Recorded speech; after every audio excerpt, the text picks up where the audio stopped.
Are you able to like throw? So yesterday I went to a park and threw by myself into a net and got kicked off the field.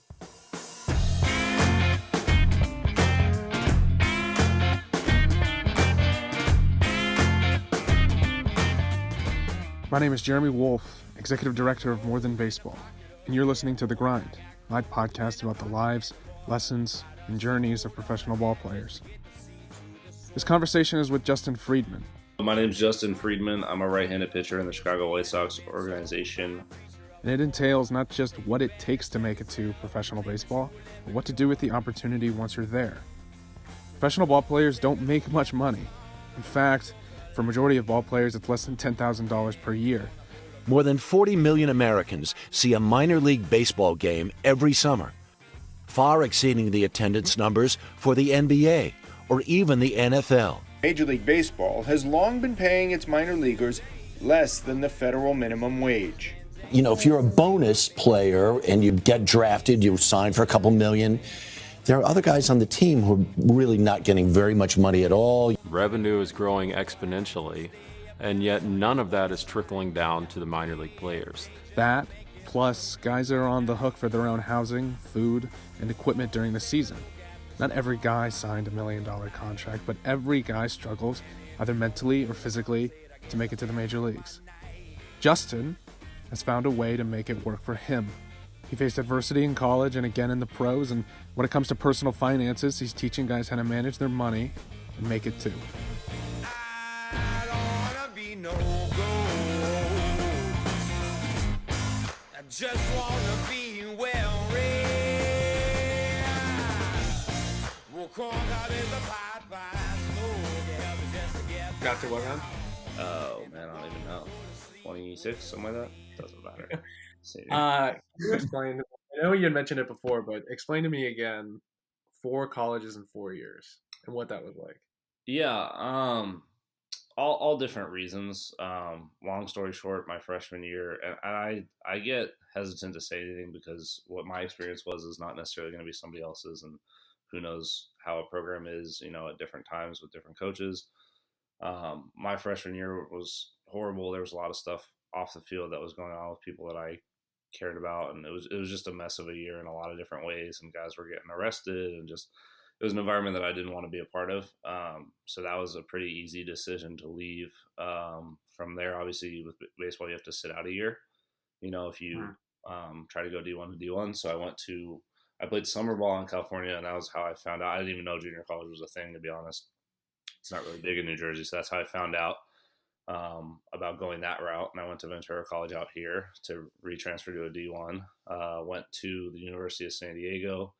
The year I was there was the year that all the coaches underneath the head coach left. A bunch of people transferred out, and that was just, honestly, by the end of that, baseball was miserable. So my thinking was kind of like, this could be my last year as a senior. I want to at least try to, enjoy the game again. And I play a hell of a lot better when I'm having fun and then like where I'm at.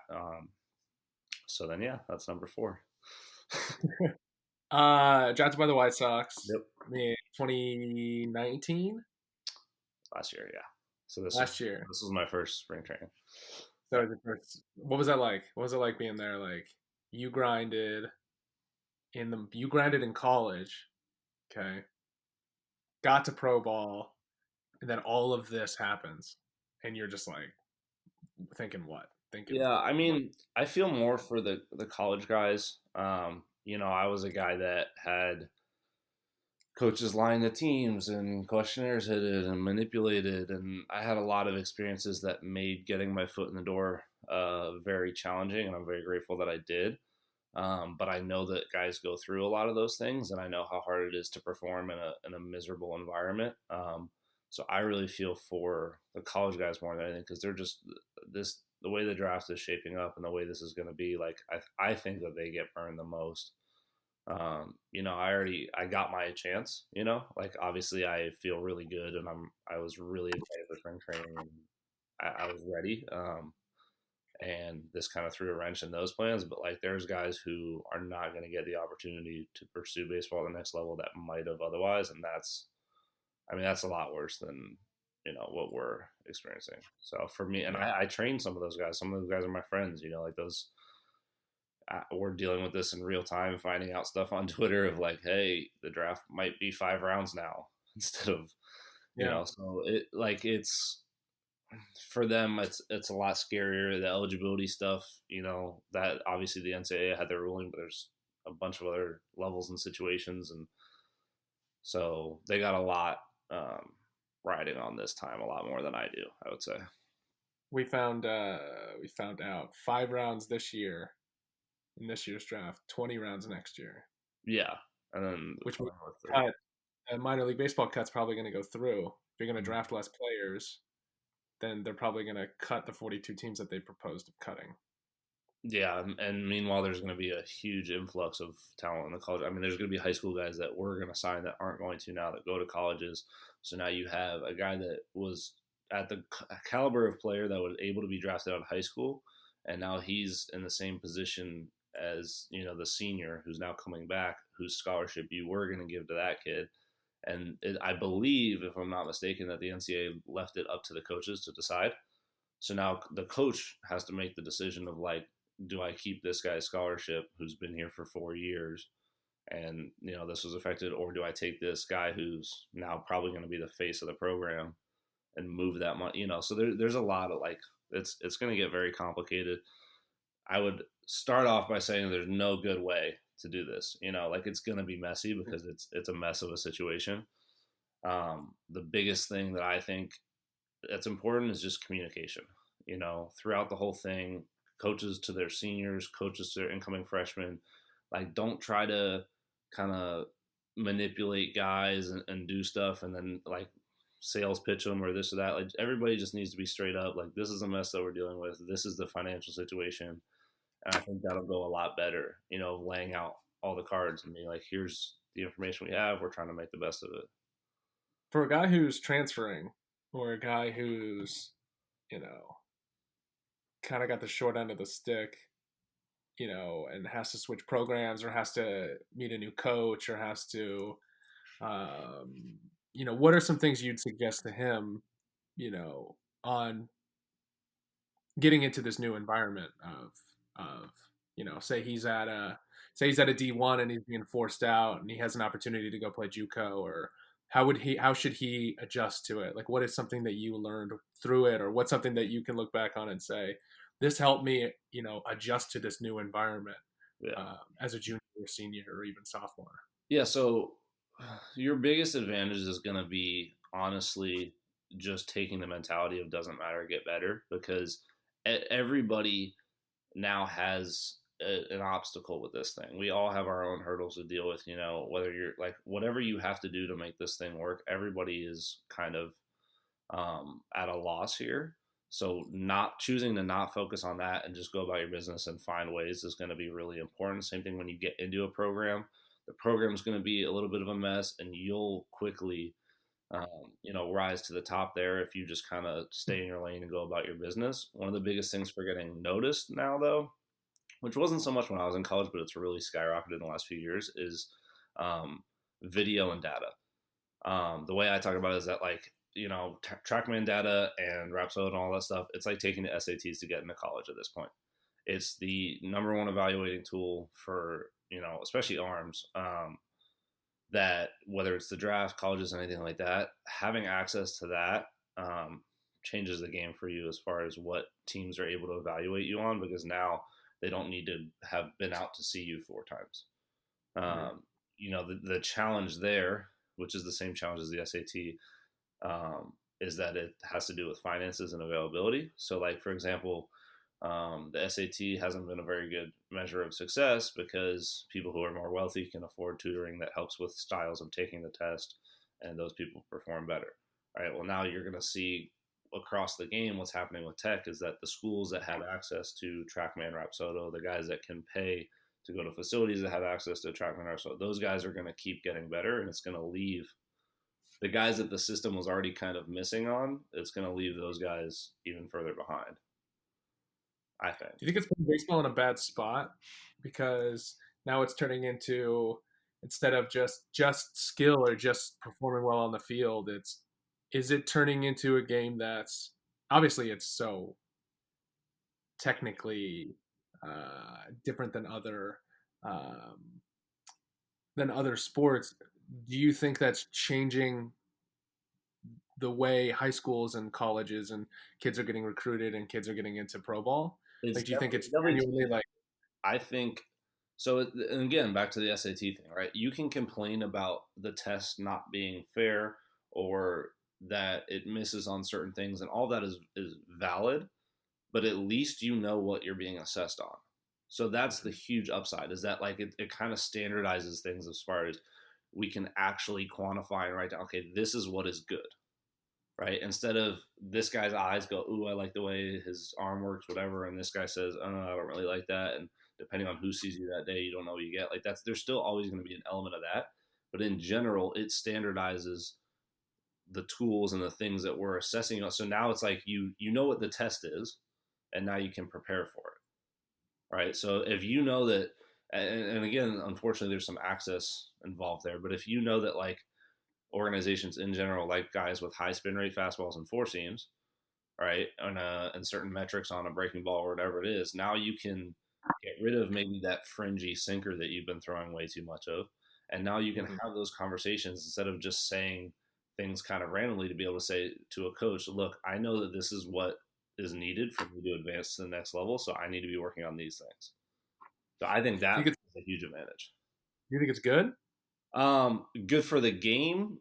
You think it's good for the game to have people focused on the spin rate of a fastball or a slider instead of just getting guys out? Is it even still about getting a player out or getting a hitter out? Is it still about that, or is it like, well, if my spin rate's good, then I have a higher percentage to get him out? Like, does that even, as a pitcher, does that even come into your head anymore? As a pitcher and a competitor, yes. I think each organization will do things differently as far as how they evaluate, X factors, competitors, guys that just get guys out. So I don't know how each organization across the board does it.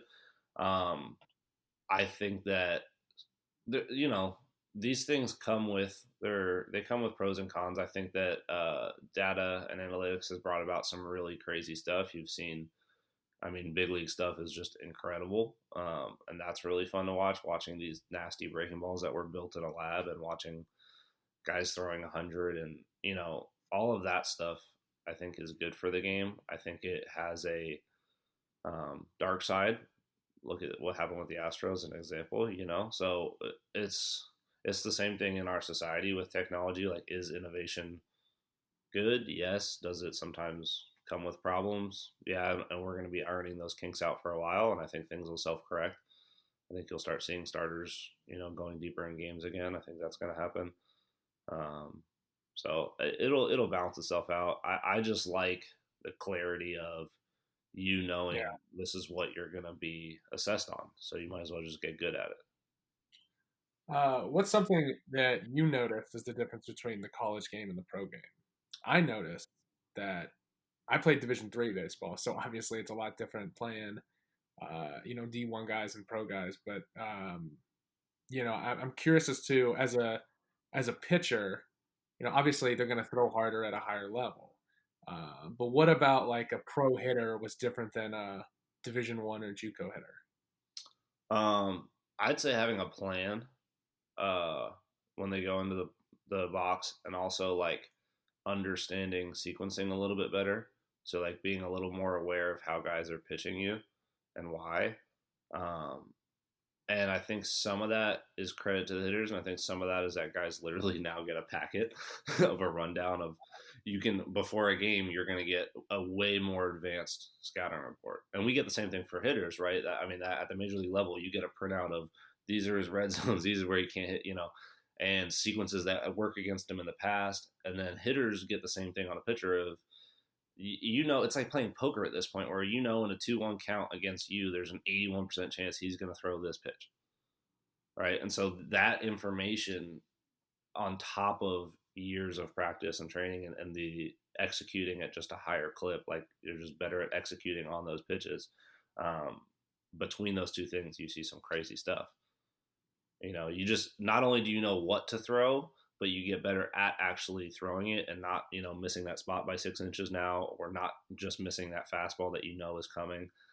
And between the two, I mean, strikeouts, home runs, So, What's something over time as a pitcher that you've learned how to manage and deal with? Either, well, first mentally, what is something over time that you've been able to overcome as a pitcher or get better at as a pitcher? um, this is something that I still, when I'm bad, I still deal with. You get a lot of opinions of how you should be on the mound. Different personalities. Don't show emotion. Yeah, show emotion. Don't show emotion. You need to be, your delivery should look super free and easy. Your late aggression is that you get so many cooks and so many different opinions. And when you start getting into like if I'm thinking about not showing somebody up by being fired up after I strike a guy out, which isn't even directed, it's not like I'm staring the guy down or anything. Like, if you're focused on that, you're just not going to be at your best. So over the years, and because I played for so many coaches and everybody had their own way of doing things, it's just at some point you just got to be comfortable with who you are as a pitcher and just ride with that.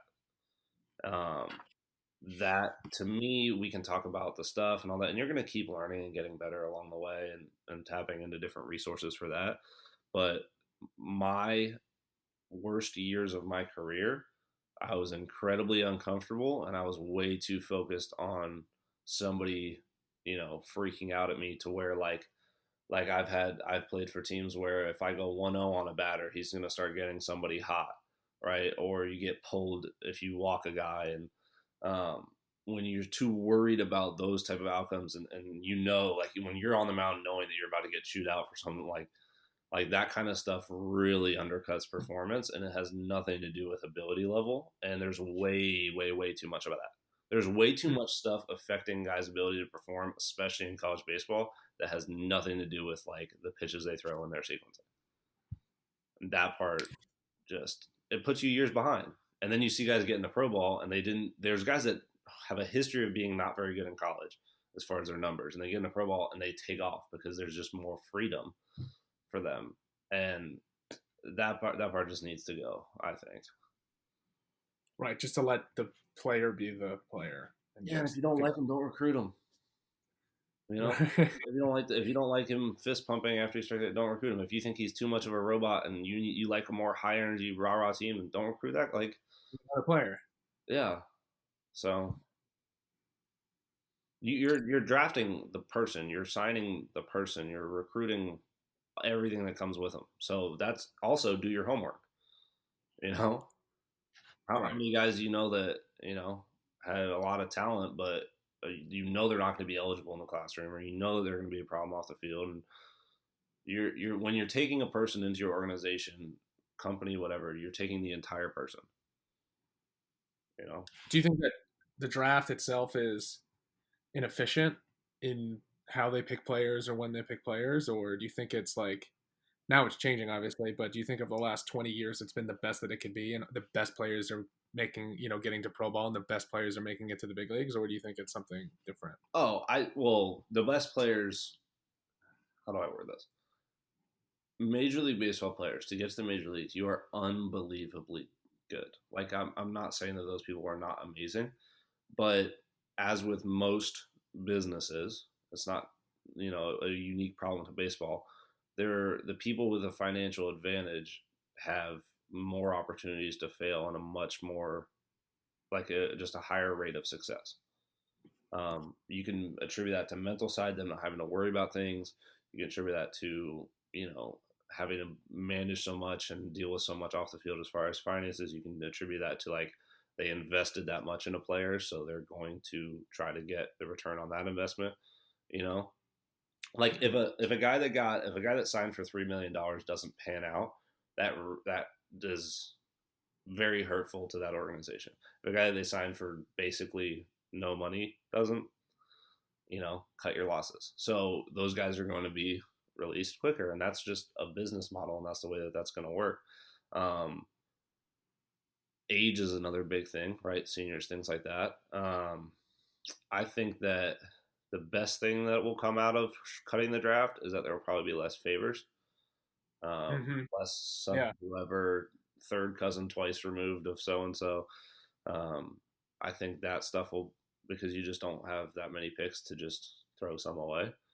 But that stuff really makes players mad because it's kind of a slap in the face to, guys that, I mean, there's some guys that that the organization doesn't feel like will ever reach the major leagues, and it's like if you don't think that they're going to reach the major leagues, don't draft them because there's a kid, working their butt off trying to have that opportunity. So, it's funny doing this podcast. Like the whole point of it is to bring on people who have an interesting perspective about playing professional baseball, and you've only done it for a short season.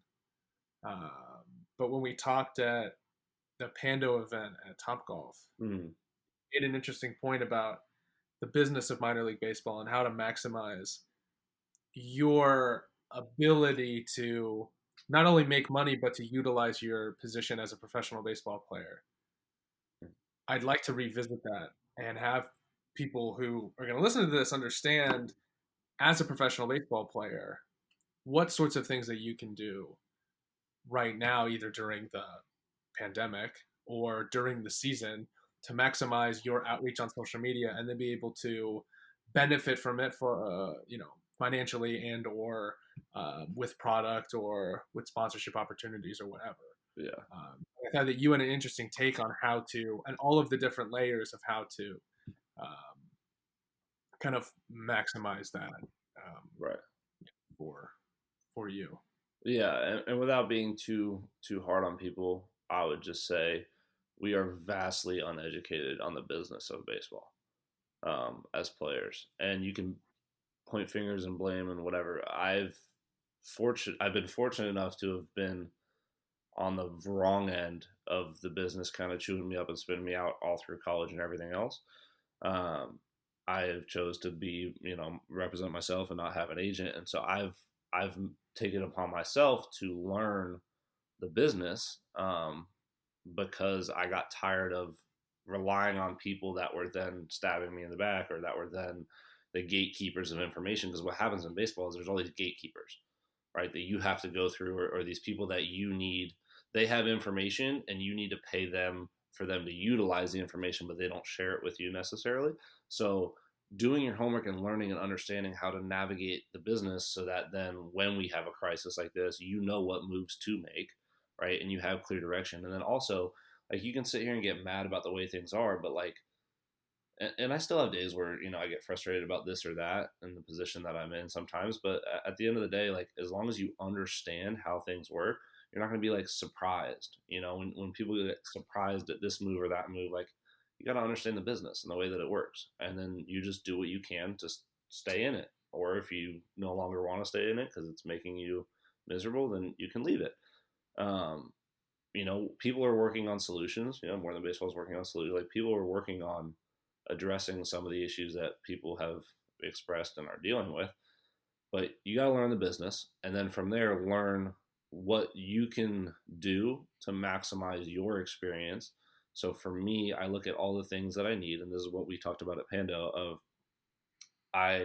First of all, I look at my budget and get very clear on what I'm spending, where I'm spending it, and how much I have coming in. Then I look at, okay, what are those expenses can I cut back on and how? So we use the example of coffee in the financial call that we did. I'm going to have coffee every day. So if I can find a way to get sponsored by a coffee company by just DMing them, and the worst that happens is they don't answer, they say no, then now I've just covered that expense. Okay, now you do that with recovery products, right? Now you find discounts with foods. Maybe you talk to a local restaurant and say, I will come in here, 5 days a week, and I will bring people in here, which will bring teammates and which will bring, money to you if you can give me a free meal a week or whatever. Like, just really being comfortable advocating for yourself, and doing all these little like mini deals basically along the way so that you can cut down on costs and also just make things a little more, like, just have things run more smoothly for you so that everything isn't so stressful. Like, part of the reason that I like doing some of these deals is like, I don't have to worry, I'm sponsored by Yoked, and I don't have to worry about like, oh, am I going to be able to afford supplements and this and that? And Like, just do those things so that all you can do, and again, you can play your best, is just focus on training and getting better. It takes a little bit of work in the short term to set those things up and contact those people and find out the things that you want and need in your daily life, and then just trying to get access to those things. But after that, now stuff's just coming in the mail so that you can go about your business. And that's so important with baseball.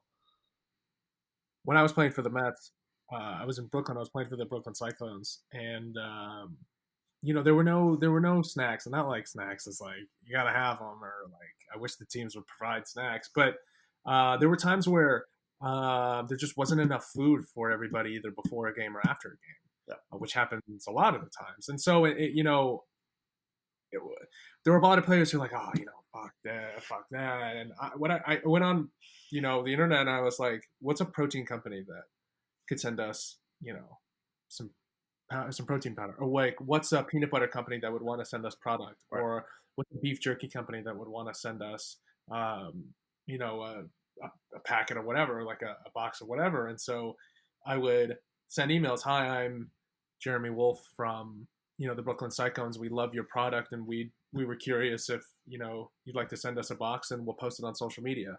And every single one of them said yes. We got enough food to feed us for the year. And it's not, our team should have done more. It was like, I have this platform that people are interested in using, and I utilize that to the best of my ability at the time. Well, and so the idea for More Than Baseball came from that. It's how can I aggregate that and scale it to everybody in minor league baseball and not just my team? What can they do to maximize their opportunity right now playing professional baseball, to maximize it either financially or to help them out after they're done playing? Number one, this is probably, I don't know, I mean, who knows what guys will do after baseball, but while you're in baseball, it's very important to realize like the reach that you have and the platform that you do have.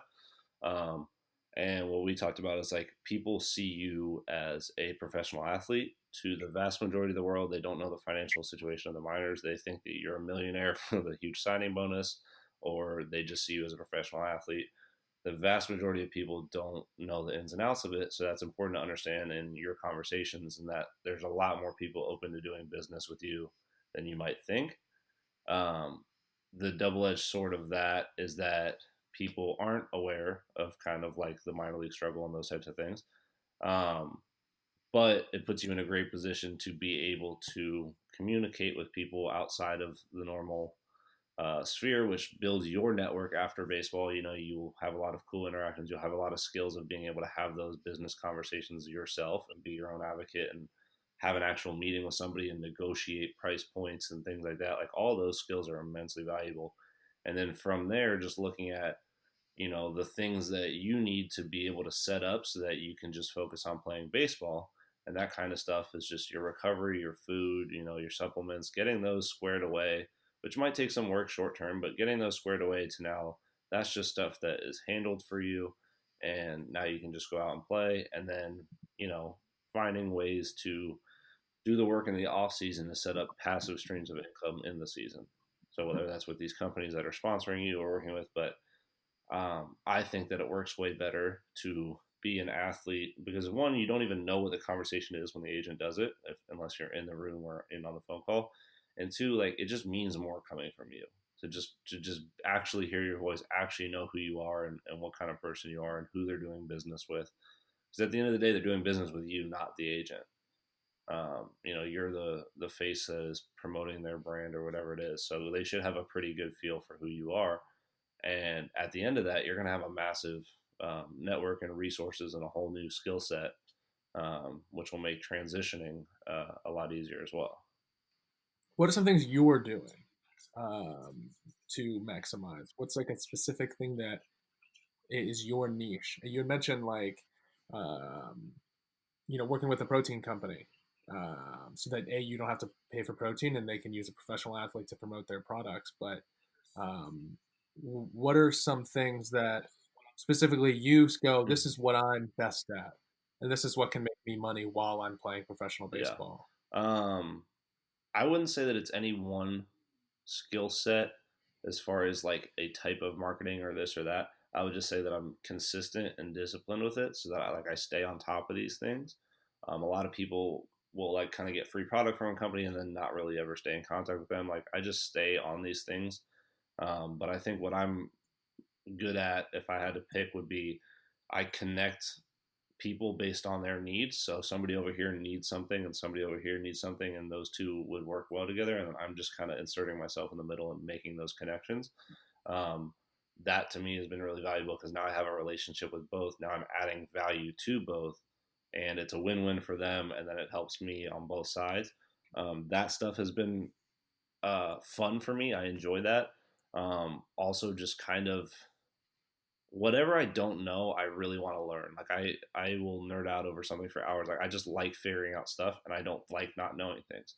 So when I discover a whole new world of business or stock market or whatever it is, like I want to learn all that stuff. Right now the market is down. If you're day trading, you can profit on a down market with, understanding how to do that. So anything that I don't understand that I see is could add value to what I'm doing, I just want to learn about those things. And what I think people need to do is in the off season, instead of working some part-time minimum wage job that for that off season is going to help, you have to set yourself up. So save and be smart in the season so that you can spend an off season learning skills that are really going to actually pay you moving forward, so that you don't have to work those camps for 8 hours a day and then go work out and train, but you're only doing those because that's the only thing that's going to pay rent. Like find a way to create time and space to set up stuff that is going to be a 5-year thing, instead of just making ends meet all off season and then making ends meet in the season. And then you did that for 5 years, 10 years, and now you're in your late 20s, and it's like get the ball rolling on some stuff. And that to me is the biggest thing that people miss out on, because that's years of experience, and that's what people are doing after college, right? You have your your little side job and everything like that, but you have your passion projects and your things that you're building. And I'm okay with, and also I'm in a financial situation where I can have help from my parents if I need it. Not everybody has that, and that's really important because that allows me to take a little more risk than some other people would be able to tolerate based on their budget and everything like that. So, but I do think that you need to lay the groundwork for a future in areas outside of baseball. And those things can happen during baseball. They can happen during the season. There's so many different avenues that as players we can take to understand how to maximize our ability there. If we only play 2 years, like I only played 2 years, but I was able to make relationships with brands that last until this day. In the same way, like, I didn't know what I wanted to do after I was done playing at that point. But I kept an open mind to like, maybe I was interested in this, and I had the freedom and the ability to understand and take those steps. And I think that you and a lot of players, in that same position understand that, now is not free time. I mean, you have your job and you have the ability to focus on playing professional baseball, but there are times where you just want to get away from the game. Actually go insane, for sure. And I think and finding a way to find a place away from the game where you're still enjoying learning about something new, where you have the freedom to kind of follow that passion. Like if money weren't an issue, what would you be doing? Well, number one, it's professional baseball, right? But number two, what's something when your career's over, what's something you can get into that you're an expert in or that you're working on and you start a business and I hope that more than baseball gives players the ability to help find work, A, to make money, but B, teaches them how to start a business and understand how to make money from what they're really you got to make happy money. Because the game is hard enough and the game is going to beat you down. And if your entire offseason beats you down, working a job that you're miserable at to work the other job, and that's where people end up in. Basically, we get in this survival mode and the poverty mindset because we don't have a lot of money. And so you end up thinking very short term about getting money because there's very real payments and bills and rent and things like that. And when you're fighting just to scrape by, you're just not setting yourself up. And I think that's a huge part of why people have such a hard time in retirement and everything like that. but that forward thinking is definitely going to be at its peak when it's something that you're excited about and enjoy. And it's also a really nice balance because baseball can really test you mentally, emotionally, all those things. So if that's not going to be your happy money at times, if that's going to be, you know, something that's really challenging, your off season or the other things that you're doing that are also bringing in revenue, making you extremely happy and excited is super important. Well, I want to thank you for your time, you know, during your busy hiatus to speak with us. You're the first current player that we've done. So it's interesting to hear like a perspective on what's happening during the pandemic, but also like how to maximize actually this time and the time as Yeah, a professional baseball player. So appreciate the time and want to thank you absolutely. Yeah. Last thing I would for say doing is this. everybody stay safe. This is bigger than baseball. Um, Obviously, you know, you're going to want to stay in shape and play catch and everything like that, but don't do that for, you know, the sake of putting your family at risk and all those things. Like, this will pass, but you need to do what you need to do right now to keep the people you care about healthy. So, The Grind is a 940 media production. More Than Baseball and this podcast would not be possible without the support of Birdman Bats, Big League Advance, Wildway Granola, or the other partners and fans of our organization. You can follow us at MTB_ORG on Instagram and Twitter, or visit our website, morethanbaseball.org. If you like this podcast and want to support its creation and see exclusive content for less than a cup of coffee per month, visit patreon.com/_Jeremy Wolf.